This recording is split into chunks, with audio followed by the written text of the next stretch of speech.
Wuthering Waves is a new big gacha on the block, and I've been loving this game. I wanted to give you guys a quick and early access to gain fast EXP, to rank up that union level, to further progress within the game. Let's jump in. All right, guys, so the first thing you're gonna wanna do to gain union level very fast in the game, spoilers, is actually just playing the game. Open every chest, and completing puzzles where chests are locked behind is going to be big for super fast EXP progression within this game. TLDR, you see a chest, you open it. You see a puzzle, beat the puzzle. Now I'm a little stuck on this one, so I'm not going to show this. Chest collecting early in the game is going to be very effective towards your account, because you can see here, your union level is locked behind main quest. I need to be 14 in order to complete this one, and I need to be 16 to do the side quest one. It really does boost your union level very fast, so just knock these out right away. This one might also be a no-brainer, but just collect everything in the game. Even if you don't know what they do, just collect. I'm getting these E-dodes. They're basically mushrooms. I really don't know what they're gonna do, but there's a lot of cooking materials in this game if you're struggling to dodge or do a lot of damage. They can give you attack buffs, crit buffs, and they can also heal you as well. The big thing as well too is for every character that you want to ascend past level 40 or just ascend in general, if you click the option to ascend, it'll show you which material that you need. And if you scroll down, it'll also show you where to find it. There's also a pharmacy that sells this flower, but a lot of wildlife you are going to need just to ascend characters. So if you don't know what something does, click on a character and it will tell you what they need to ascend. Gee, I need a peacock flower. I have to go find those. But the game is very forgiving on giving you information on what you need, and I really like that. If you go to your map right now, you're gonna find these things called Resonance Nexus. These are essentially the statue of heavens in the game. They heal you as well, and they unlock more of the map. The more of the map you unlock, the easier it is to fast travel between each and every individual of the map. You can go ahead and find busted echoes this way as well too. Boss farm a lot simpler. Find some hidden chests as well too as you traverse the world of Wuthering Waves. The big kicker though is you actually do gain EXP and astrites, which are essentially the primo gem equivalent in Wuthering Waves, for unlocking them. So I cannot stress enough, definitely do these ASAP. This should be a top priority. As you get more of the map unlocked, you can actually scroll down here and find some more of these bosses as well too. 500 EXP for union level for first clear, and the rewards as well too, getting level up enhancement materials, money, and astrites as well too. It's absolutely huge.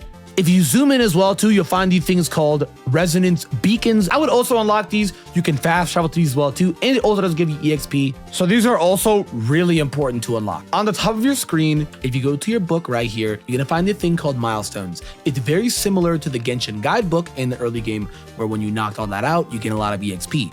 In this game, it's exactly like that. You knock all these quests, you gain a ton of EXP, you flip the page, and you gain a lot more rewards. They give you echoes. The big kicker, they also give you astrites. All of this does stack on per quests, main quests, side quests, exploration, resonance. You will gain so much. You'll just be spam pulling throughout this entire game. Knock these out. They're super easy to do. One of them just tells you to complete the main quest. One of them tells you to purchase an item for the souvenir store.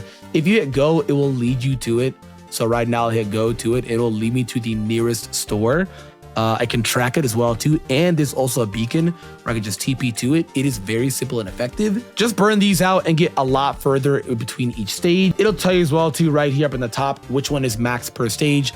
So on level 3, there's 9 of these. Level 4, there's 10, and so forth. There seems to be 10 from 4 and beyond, which is really good for you, as you'll gain a lot more EXP per individual one. As you can see, there's 100 EXP for union level for all 9 of these sections, which is huge. This is gonna be your dailies page. You knock out all your dailies per day, you'll gain activity points. These activity points also do boost your union page. As you see, I get 300 union EXP per individual section, and I gain astrites and money as well too, the more equivalent. So it's super easy to do. What I'm telling you is just absorb an echo. The other one is complete a daily quest. Similar in Honkai Star Rail, there's a singular daily quest, and then there's all of your dailies. You knock this out, you get gems, and it further increases your union EXP. The Forgery Challenge, I wouldn't really recommend spamming your wave plates right now. Wave plates are essentially the equivalent to resin. I would not really recommend spamming that on this portion right now, the EXP materials. You gain these just by playing the game. For also doing stories and main quests, side quests as well too, you will simply just get these by just playing the game. For the Forgery Challenge, I wouldn't really recommend using your wave plates on this portion of the game.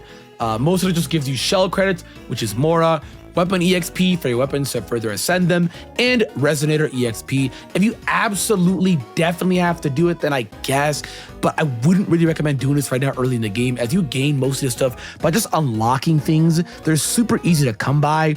So I don't really recommend using your wave plates for these, but if you do use your wave plates, that's going to be a massive way on gaining union level, as right now jumping up from a certain union level from like 5 to 6, 6 to 7 is such a low gap. It's super easy to level up by just spamming wave plates. Now what you want to use your wave plates on though is the boss challenges. The boss challenges gives you a lot of union EXP. You get rewards as well too to further unlock these echoes, and in this portion as well too, you gain EXP material and money as well too. All in all, I definitely recommend using your wave plates on bosses. This will further increase your echoes, and the union EXP it gives you is insane. 450, and this isn't even first clear. If you actually click proceed right here, it'll show you where the boss is at. It gives you first clear 500 union EXP, and as well too 450 union EXP for just beating it as well too every single time.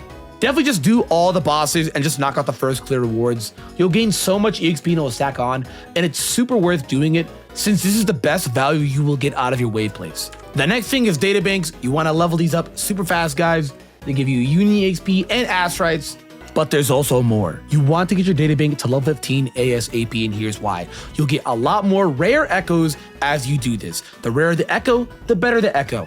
And every single echo does have bonus effects. So if you go here on Molten Rift, this one is for the fire echoes, right? Fusion damage 10%, fusion damage is 30% for the 5-piece, and then they have another passive for that as well too. I wouldn't really worry about this right now, especially when it comes to min-maxing, as we're very early in the game. I would worry about this more when you're at a higher union level. I would not focus on this right now early in the game. If you have some, get what you need to get. Doesn't need to be the most perfect of stuff, but don't hard focus on spamming your wave plates to get the perfect min-max. It's just not worth it early game. But like I said, the data bank is gonna be super important. Get it as high as possible. How can you do this? You just want to catch everything. If you don't own it, catch it. It also boosts your stamina as well too. So if you're not the best at like dodging, or if you just like the movement and you like spam running, well, you want more stamina. Stamina is going to be super important for just moving around, because this game does have some insane movement. This one is actually really easy. Every time a tutorial pops up on the screen, just look at it. If you look at it every single time, it'll give you a singular astrite. But it does stack up over time. As you can see, there's all of these tutorials throughout the entire game. You gain astrites for all of it just by looking at it. The little thing will pop up on the bottom of the screen, but if you just hover into it, select it, and look into it in this page, and scroll through all the ones that have a notification, you'll gain astrites very easily. For your resonators, I would only level up the ones that you are using. Mainly your main 3 are the ones you're going to want to level up. In your guidebook, they're going to be asking for you to at least level up 3 resonators to level 30 and their weapons. As you further progress in this guidebook, they're going to be asking for more. That would be prime time to level up what you need to level up in order to progress in the guidebook. Outside of that, I would not level up characters or weapons you are not currently using at the moment. Those are the simple beginner tips I have for you guys for Wuthering Waves. I hope you're having a lot of fun. I'm personally enjoying the game a lot. The combat is awesome. The movement is phenomenal. Guys, leave a like on the video, subscribe. Let me know your thoughts on the game. Let me know how the early game has been treating you. And with that, I'll see you on the next one.